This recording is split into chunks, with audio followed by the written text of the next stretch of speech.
Tonton video ini sampai selesai agar Anda tidak gagal paham.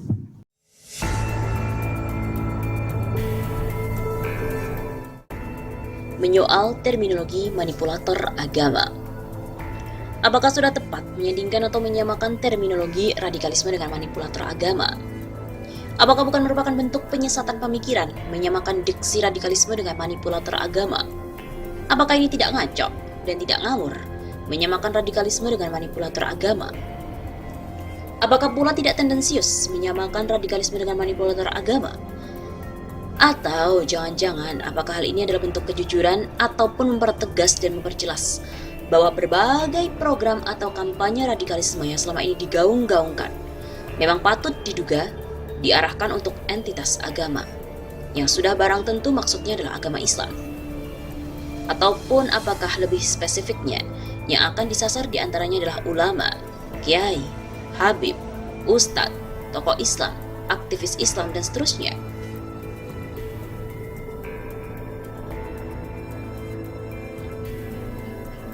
Dalam sejarah kemerdekaan Indonesia, para perjuangan dan juga mereka yang berjuang serta berperang melawan pemerintahan kolonial Belanda dikenal ataupun dilekatkan dengan istilah oleh pemerintahan kolonial Belanda sebagai kaum radikal dan pemberontak. Bagi pemerintahan kolonial Belanda, Pangeran Diponegoro, Tuanku Imam Bonjol, Cut Nyak Dien, Kapiten Patimura, Tuanku Tambusai, Nyi Ageng Serang, Hasanuddin, Panglima Sudirman, Kiai Haji Hashim Asy'ari, Ahmad Dahlan, Adam Malik, Ki Hajar Dewantara, Agus Salim, Bung Tomo, Syafruddin Prawiranegara, Soekarno, Muhammad Hatta, dan ribuan pejuang kemerdekaan lainnya merupakan orang-orang radikal. Lantas, apakah para pejuang kemerdekaan itu, para pahlawan bangsa itu kita layak samakan dengan manipulator agama? Apakah para penentang raja dalam revolusi Perancis yang menyebut dirinya dan yang dilabeli sebagai kaum radikal melakukan manipulasi agama?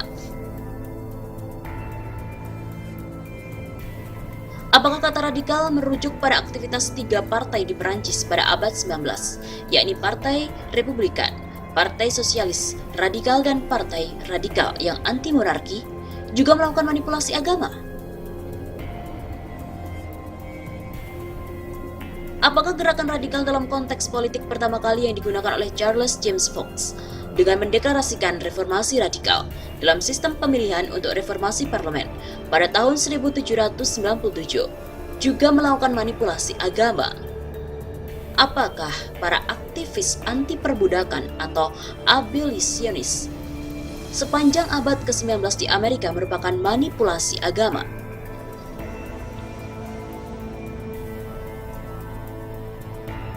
Right-wing extremism alias ekstremisme sayap kanan umumnya berasosiasi dengan ideologi fasisme, rasisme, supremasisme, dan ultranasionalisme yang disebut sebagai kaum radikal di daratan Eropa.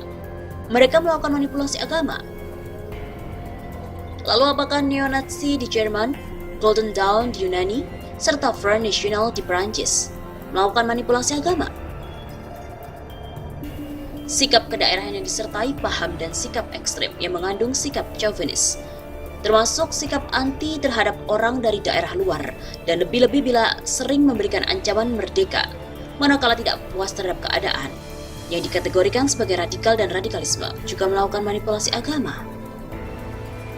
Apakah gerakan Partai Komunis Indonesia atau PKI, Gerakan Aceh Merdeka atau GAM, Gerakan Republik Maluku Selatan atau RMS, Gerakan Operasi Papua Merdeka atau OPM, pembantaian pendatang di Wamena Papua, dan masih ada beberapa contoh lainnya juga mereka melakukan manipulasi agama?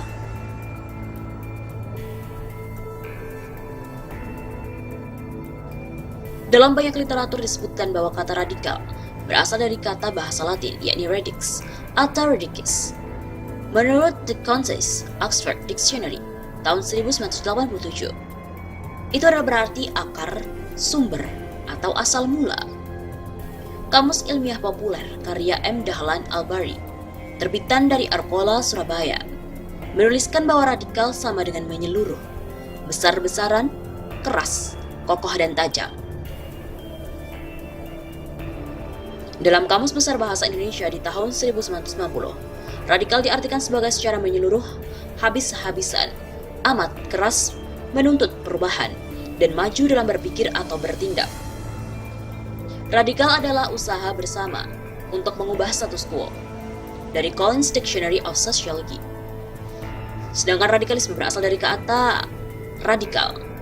Kamus Merriam-Webster mengartikan radikal sebagai opini atau perilaku orang yang menyukai perbuatan dan juga perubahan yang ekstrem, khususnya dalam pemerintahan atau politik. Dalam Kamus Ilmiah Populer karya M. Dahlan Al-Bari, radikalisme diartikan sebagai paham politik kenegaraan yang menghendaki perubahan dan perombakan besar sebagai jalan untuk mencapai kemajuan. Dalam Kamus Besar Bahasa Indonesia, bahwa radikalisme merupakan 1. Paham atau aliran yang radikal dalam politik. 2. Paham atau aliran yang menginginkan perubahan atau pembaharuan sosial dan politik dengan cara kekerasan atau drastis. 3. Sikap ekstrim dalam aliran politik.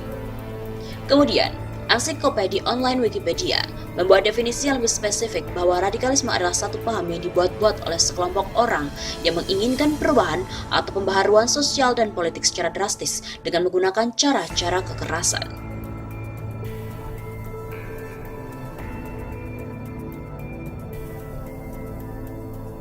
Sampai saat ini, tidak ada satupun undang-undang yang mendefinisikan radikalisme termasuk Undang-Undang Nomor 5 Tahun 2018 tentang tindak pidana terorisme. Sehingga pemaknaan radikal dan radikalisme menjadi sangat subjektif dan sangat bergantung pada situasi pihak-pihak yang menempatkan serta menggunakan istilah tersebut.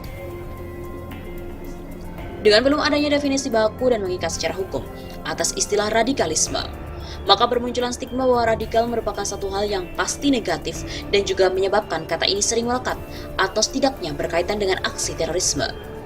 Selain memunculkan stigma negatif, kekosongan definisi juga memunculkan berbagai kritik dan kecurigaan atas berbagai program dan kebijakan pemerintahan sehubungan dengan radikalisme. Selain itu, apabila istilah radikal dan radikalisme merujuk pada Kamus Besar Bahasa Indonesia, maka sudah barang tentu radikalisme bisa tumbuh dan terjadi di semua entitas, kelompok, golongan, suku, agama, ras, etnis, dan seterusnya.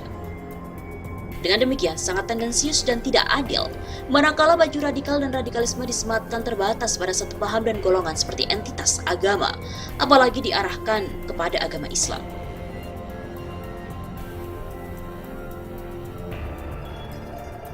Apabila memang benar-benar mau memberantas terorisme dan radikalisme teroris dengan belum adanya definisi hukum atau definisi yang baku atas istilah radikalisme, maka setidak-tidaknya pihak-pihak terkait bisa merujuk pada kesadaran dunia internasional atau PBB yang tidak lagi menggunakan istilah radikalisme.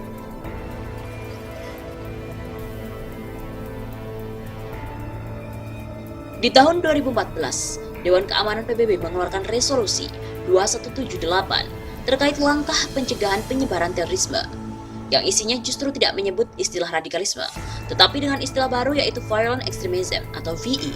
Tindakannya disebut Countering Violent Extremism, CVE.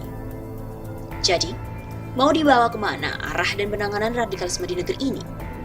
Yang pasti kita semua menolak dan menyatakan perang atas terorisme, radikalisme teroris, vandalisme, anarkisme, dan berbagai bentuk kekerasan lainnya. Namun demikian tidak boleh serampangan dan sembarangan menyamakan radikalisme dengan manipulator agama.